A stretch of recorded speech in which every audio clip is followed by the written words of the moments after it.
Voilà, donc si vous êtes sur YouTube, bienvenue à vous. N'oubliez pas de lâcher des pouces, blablabla, je suis relou, la cloche et compagnie, ça fait toujours plaisir. On va faire le point sur ce qui s'est passé aujourd'hui du côté du marché des transferts de l'Olympique lyonnais, parce qu'il y a plusieurs choses qui se sont passées. Tout d'abord, l'arrivée de Mama Baldé, les rumeurs concernant Ernest Nuama, dont l'officialisation serait imminente, mais pas vraiment sous le format qu'on aurait imaginé. Et nous avons eu également John Textor, qui a fait une visio de pratiquement 2 heures avec tous les journalistes, pas public, mais qui a été relaté notamment dans l'équipe, avec plusieurs choses assez intéressantes sur Laurent Blanc et sur Bradley Barcola, puisque Bradley Barcola, on a eu la confirmation de la 50e accord entre Barcola et le PSG, toujours pas d'offre du côté de PSG, toujours pas d'officialisation du côté du club, mais vous allez voir que ça y est, on a une posture de la part de John Textor par rapport à Bradley Barcola, ce qui n'était pas le cas jusqu'ici, donc ça y est, on sait ce qu'il en est, est-ce que l'OL est vendeur, est-ce que le PSG a fait une offre, etc. etc. On va le savoir bien assez tôt. Voilà. On va commencer par ce qui est confirmé, et ce qui est confirmé, c'est simple, c'est l'arrivée imminente de Mama Baldé à l'Olympique lyonnais. Je vais vous montrer tout de suite la photo de Mathieu Louis-Jean qui est allé chercher Mama Baldé à l'aéroport de Lyon-Bron. Lyon-Bron, vous savez, c'est le petit aéroport sur lequel arrivent tous les joueurs. Confirmation donc de l'arrivée de Mama Baldé, affirmation qui nous est confirmée par l'équipe. Mama Baldé va arriver à Lyon mardi soir avant de passer sa visite médicale. L'attaquant troyen de 27 ans va faire l'objet d'un prêt payant à l'OL, assorti d'une option d'achat garantie par des conditions réalisables. Le transfert sera de 8 millions d'euros. Mama Baldé, bon joueur, Mama Baldé, bonne doublure de Lacazette, polyvalent, il peut jouer sur l'aile, il a marqué plus de 10 buts dans une équipe pas terrible l'an dernier. C'est un bon renfort et ça nous permettra d'avoir des bonnes solutions en sortie de banc, ce qui aujourd'hui à l'Olympique lyonnais était un petit peu problématique, puisque vous voyez bien que dès qu'il y a des situations pas ouf, on sait pas trop quoi en faire, et même potentiellement pour une place de titulaire, Mama Baldé, c'est pas dégueulasse, c'est assez intéressant de ce côté-là. C'est un bon coup, un prêt avec option d'achat, 8 millions d'euros, c'est honnête, il a 27 ans, il est pas vieux, il connaît la Ligue 1, il est opérationnel, c'est une bonne chose, c'est un bon élément, on va dire. Voilà, donc ça c'est Mama Baldé, c'est la première information qui est donc confirmée de ce côté-là, et c'est déjà une bonne nouvelle, il nous reste 2 jours de mercato, c'est bien que ça se débloque un petit peu de ce côté-là. Deuxième information, c'est, alors ici, on nous explique dans le Olympique et Lyonnais, qui reprend je crois les informations de PPL Face, alors je sais pas trop qui c'est, que l'OL va faire une dernière offre pour Guido Rodriguez. Rappelez-vous du deal de base, on nous avait dit, soit l'OL achète son 6 et prend Mama Baldé en prêt, soit l'OL prend son 6 en prêt et achète Mama Baldé. Donc puisque Mama Baldé est arrivé en prêt, on peut en déduire que l'OL va acheter son numéro 6. Est-ce que ce sera Guido Rodriguez? Tout porte à croire que non, pas vraiment, puisque nous a expliqué que le Betis était en voie de lui proposer une belle offre de prolongation. Guido Rodriguez, c'est cher, c'est plus de 10 millions d'euros pour une année de contrat. En plus, il vient d'avoir un gamin, donc disons que c'est pas forcément évident comme piste. C'est quoi les pistes de solution? On a un Russe dont j'ai jamais entendu parler, qui serait pour 5 millions d'euros, dont j'ai pas pris le nom ici, ou sinon ce serait soit Paul Akwoku, qui est également au Betis Séville, sinon ce serait Rade Krunic du Milan AC, qui lui a 29 ans. Pour l'instant, c'est le flou artistique concernant la piste du milieu de terrain. On ne sait pas trop ce qu'il en est, on ne sait pas trop quel est le favori. Ce qu'on peut à peu près déduire, c'est qu'il y aura normalement un milieu de terrain qui arrivera à Lyon d'ici la fin du mercato. Il y a beaucoup trop de pistes activées pour qu'il n'y en ait aucune qui signe. Donc logiquement, dans les 48 prochaines heures, dans les 72 prochaines heures même, on devrait voir l'arrivée d'un numéro 6 à Lyon, mais on ne sait pas encore qui sera ce numéro 6. Voilà, donc on a Mama Baldé d'un côté, la piste du numéro 6 qui est toujours aussi chaude, et nous reste donc la situation de Bradley Barcola. Et Bradley Barcola, on a 2 informations qui nous sont arrivées aujourd'hui. La première, c'est que on nous a annoncé l'accord Barcola-PSG. Alors j'ai l'impression qu'on nous l'a annoncé 10 fois auparavant, mais la situation ne change pas, parce qu'on sait très bien que Barcola / Jorge Mendes est d'accord avec le PSG sur le principe, il ne serait pas contre signer au PSG, donc on nous explique que maintenant c'est bon, ils sont d'accord. Je vais vous montrer l'article de l'équipe qui nous en parle. Alors que les négociations avec Randall Colomani n'avancent pas, le PSG va passer à la vitesse supérieure sur le dossier Bradley Barcola, attaquant de Lyon. Et c'est là où ça devient intéressant. Dans un monde idéal, le PSG aurait, on s'en fout, les dirigeants parisiens sauraient alors l'enveloppe restante pour tenter d'acheter Bradley Barcola à Lyon. La stratégie parisienne était claire et désormais remise en question, ça on s'en fout. Le champion de France en titre devrait accélérer les discussions avec l'Olympique Lyonnais dans les prochaines heures avec une première offre officielle en approche. Donc déjà, première information, il n'y a toujours pas d'offre du Paris Saint-Germain. Donc tous ceux qui nous disaient que c'est bon, c'était tout proche d'être finalisé, non, il n'y a pas eu d'offre du Paris Saint-Germain. Paris n'a pas fait d'offre officielle là-dessus. Paris souhaite d'abord discuter avec Lyon, où le joueur est sous contrat jusqu'en 2026, ça c'est important, il lui reste 3 ans de contrat. Et là, on a une déclaration de John Textor qui est extrêmement intéressante. John Textor a confirmé les contacts avec le PSG, donc on est quand même dans une posture de vente. Ça veut dire qu'il n'est pas intransférable, ce qu'on a voulu nous faire croire au départ quand même. Je parle régulièrement avec Nasser sur plusieurs sujets. On a parlé d'un éventuel échange en lui disant que je n'avais pas besoin d'argent mais de joueurs spécifiques. On n'a pas trouvé d'accord. Donc il n'y aura pas de joueur qui viendra à Lyon si Barcola s'en va. Barcola suscite de l'intérêt et on est dans les derniers jours du mercato. J'ai parlé avec Barcola. Il n'a pas demandé à quitter le club. Rappelez-vous de cette information. Nous avions Fabrice Hawkins, journaliste de RMC, qui nous expliquait en grande pompe, info RMC, Barcola a demandé à quitter l'Olympique Lyonnais. Vous vous rappelez de cette information-là?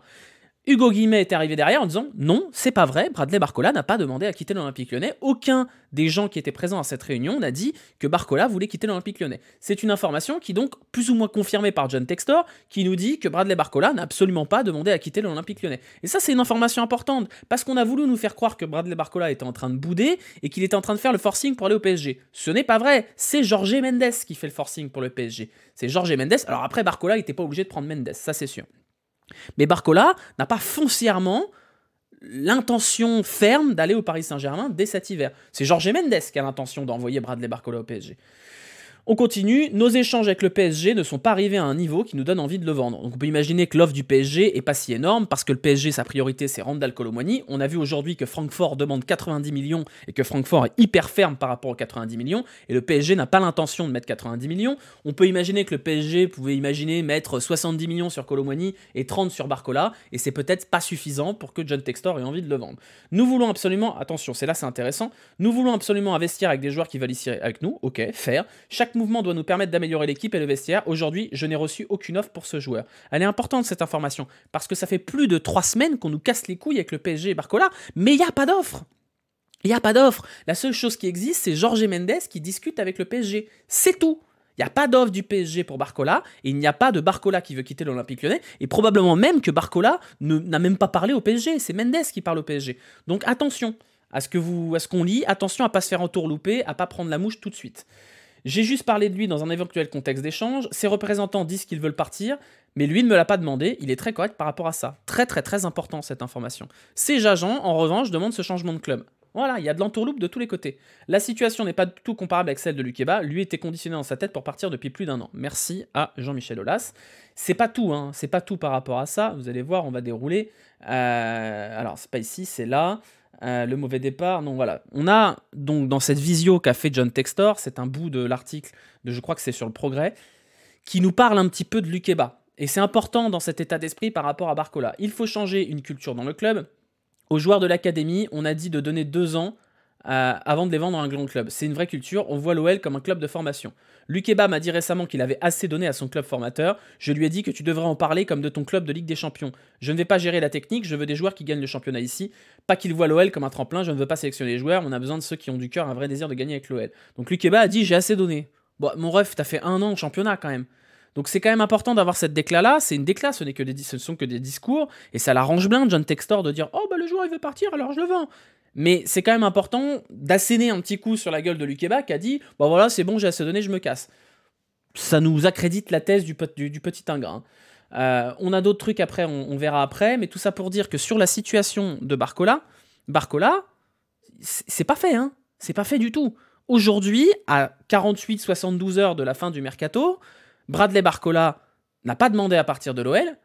Bradley Barcola n'a probablement pas vraiment de contact avec le PSG, si ce n'est à travers ses agents, ce qui est déjà pas mal dans l'absolu, et le PSG n'a pas fait d'offre. On est encore très très loin d'un départ. Ça veut pas dire que Barcola va rester, parce que tout peut s'accélérer très vite. Il suffit que le PSG foire sa piste Kolo Muani et soit obligé de garder la face pour qu'il lâche 40 millions sur Barcola, et l'on vend. Je peux vous le dire qu'à 40 millions, malheureusement, l'OL va pas faire la fine bouche. Mais aujourd'hui, la piste Barcola est beaucoup moins avancée que ses agents voudraient nous le faire croire. C'est tout. Voilà, donc on a l'info Mama Baldé. Mama Baldé, c'est imminent, prêt avec option d'achat de 8 millions. Barcola, pour l'instant, stand-by, statu quo. On nous annonce un accord avec le PSG, mais ça fait rien bouger au niveau des lignes. On nous annonce un 6 qui devrait arriver, qui serait donc soit Guido Rodriguez, soit Radek Krunic, soit le russe dont j'ai oublié le nom. Peut-être Mady Camara, pour l'instant c'est le grand flou artistique de ce côté-là, ça risque de se décanter très tard dans le mercato. Alors en espérant que ça fasse pas comme Pathé 6, enfin, même si vous avez compris, mais qu'on n'ait pas un problème de fax à 23h58, vous voyez ce que je veux dire. Ce qui est intéressant dans cette interview de John Textor, enfin c'est pas vraiment une interview, c'était une espèce de conférence de presse à huis clos, c'est que vous avez l'information sur Ernest Nuamah. Ernest Nuamah, qu'est-ce qui s'est passé? Ernest Nuamah est arrivé à Lyon, je crois que c'était il y a pratiquement une semaine qu'il est là, une semaine qu'il a passé sa visite médicale, il semblerait même qu'il s'entraîne avec l'équipe pro, mais toujours pas d'officialisation. Alors pourquoi Ernest Nuamah n'est pas officialisé à l'Olympique Lyonnais? Alors on a deux pistes. On a Hugo Guillemet qui nous explique, j'ai pas le tweet sous la main, mais ce qui nous dit que les problèmes sont liés à des histoires de visa, ce qui est un peu bizarre dans l'absolu, puisqu'on est sur un joueur qui joue au Danemark, donc il n'y a pas trop de problème d'Union Européenne, enfin je sais pas. Donc on nous expliquerait qu'il y a un problème de visa, mais la vérité, c'est ce que nous explique le Progrès, et ça vient directement de John Textor. Ce mardi soir, John Textor a précisé que l'acquisition de Nuamah s'effectuait via une filiale d'Eagle Football pour ensuite être prêté à l'OL. Le patron américain a déclaré que l'ailier gauche pourra jouer le prochain match dimanche contre le PSG. Donc on a quand même un John Textor qui est confiant sur le fait que Ernest Nuamah, ça va se faire rapidement, mais alors il y a une belle magouille derrière. Alors après, vous êtes libre de penser ce que vous voulez de si c'est bien ou pas bien. Moi je sais pas si c'est bien, parce que je pars du principe que chez les autres c'est pas bien, donc chez nous c'est pas bien non plus. Mais après vous pouvez aussi dire que c'est le jeu maintenant et que tout le monde le fait, donc il faut bien qu'on le fasse aussi. Ces deux écoles, je vous jugerai pas là-dessus. Qu'est-ce qui va se passer du côté d'Ernest Nuamah? C'est quelque chose que nous avait dit Thibaut Vézirian hier en live discretos, que quelqu'un m'a ressorti sur le chat. Concrètement, aujourd'hui, l'Olympique Lyonnais ne peut pas sortir 25 millions cash, sinon la DNCG vient toquer à la porte avec le GIGN et nous casse la gueule. Donc comment on peut faire pour que Ernest Nuamah joue à l'Olympique Lyonnais cette saison? C'est pas compliqué. On a des clubs à côté qui n'ont pas les restrictions de l'Olympique Lyonnais et qui peuvent sortir le pognon.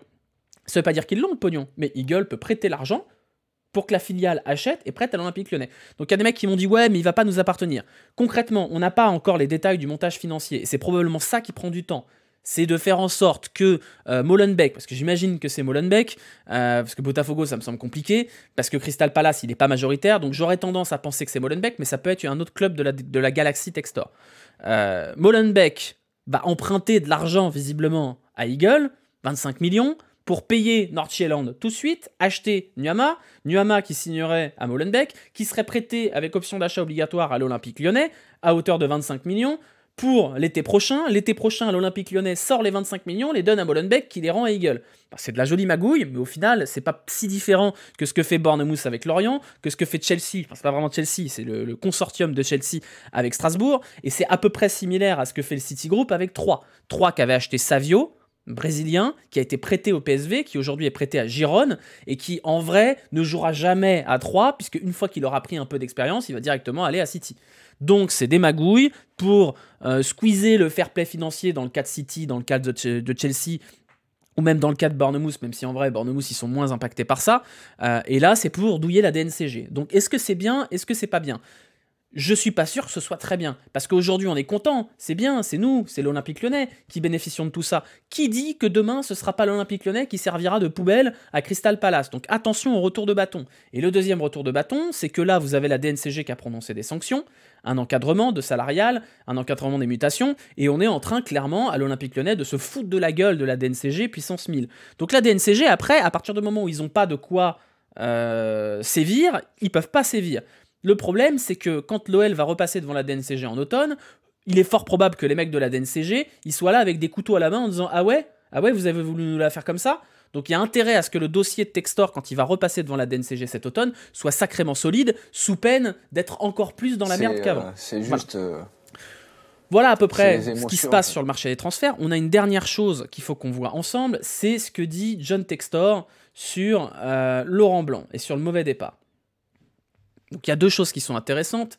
Il y a une tatane sur la DNCG, vous allez voir. Nous avons des préoccupations, une partie d'explication tient dans les absences, il nous manque aussi des signatures à des postes clés, mais on est déçus, on n'a pas trouvé une bonne formule, les joueurs eux-mêmes sont inquiets, le coach reste concentré pour se relever, mais je me sens mal car c'est un sentiment affreux d'avancer avec ce mercato avec une main attachée dans le dos.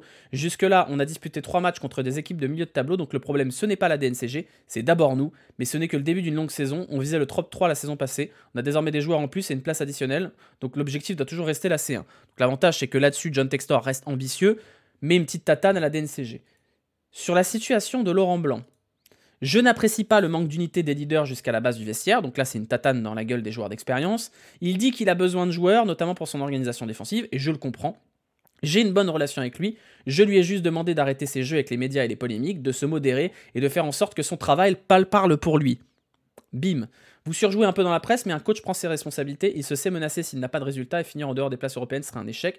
Le coach sait ce que j'attends de lui, qu'il cultive ses talents. Dire qu'il est menacé est assez dur, j'ai toujours montré une patience avec les coachs avec qui je suis en désaccord, comme à Molenbeek ou Botafogo. Bon, Molenbeek, il a quand même viré tout le monde sans prévenir. Laurent a bien travaillé l'an passé, oui, c'est vite dit quand même, il faut de la patience et du sérieux. On cherche parfois le court terme et le résultat immédiat, il a besoin de joueurs additionnels et de cadres qui prennent la responsabilité. Si on regarde ça, on se dit qu'il le défend quand même pas mal. Sauf qu'on sait très bien ce que ça veut dire. Ça veut dire si tu gagnes pas contre Paris, ça va commencer à chauffer pour ton cul. Il y a un autre article de l'équipe qui parle de ça, qui reprend quelques éléments de langage également. Faut que je vous le retrouve. Voilà, il est là. John Textor met la pression sur Laurent Blanc. Le technicien avait dit qu'il donnerait son objectif la saison. Ce n'est pas l'objectif du coach qui m'importe, c'est l'objectif de l'organisation. Nous voulons aller en Ligue des Champions. C'est le même objectif pour tous. Qu'est-ce qu'il nous a dit ici? C'est vrai que l'été a été difficile, mais la DNCG n'est pas sur le terrain. Je vous le mets ici.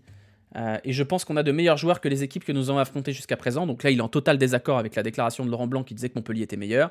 On doit laisser les problèmes, on doit jouer. La solution se trouve dans le vestiaire, pas ailleurs. Il se sait menacé s'il n'a pas de résultat et finir en dehors, ce serait une erreur. Grosso modo, il va falloir que ce soit beaucoup mieux que ça si Laurent Blanc veut garder son poste à court terme. Donc, mon avis perso, c'est que s'il y a défaite contre le PSG, c'est finito. Maintenant, le problème, c'est que je pense pas qu'aujourd'hui, Textor ait la solution idoine pour virer Blanc. Je pense que Textor, il aimerait bien virer Blanc à la trêve pour mettre Bruno Lage à la place. Je pense que ça, c'est du doigt mouillé, ça. J'ai pas d'infos là-dessus. Voilà pour ce qu'il y avait à dire sur ces dernières 24 heures côté Olympique Lyonnais. Si vous êtes sur YouTube, la vidéo va se couper là, maintenant. Donc merci à ceux qui ont regardé la vidéo, merci les pouces, merci les commentaires et compagnie, c'est cool, ça donne de la force. Et puis bon, on se retrouvera pour les débriefs Ligue 1 et OL de dimanche soir, lundi matin, si vous êtes sur YouTube. Voilà, bisous, à ciao.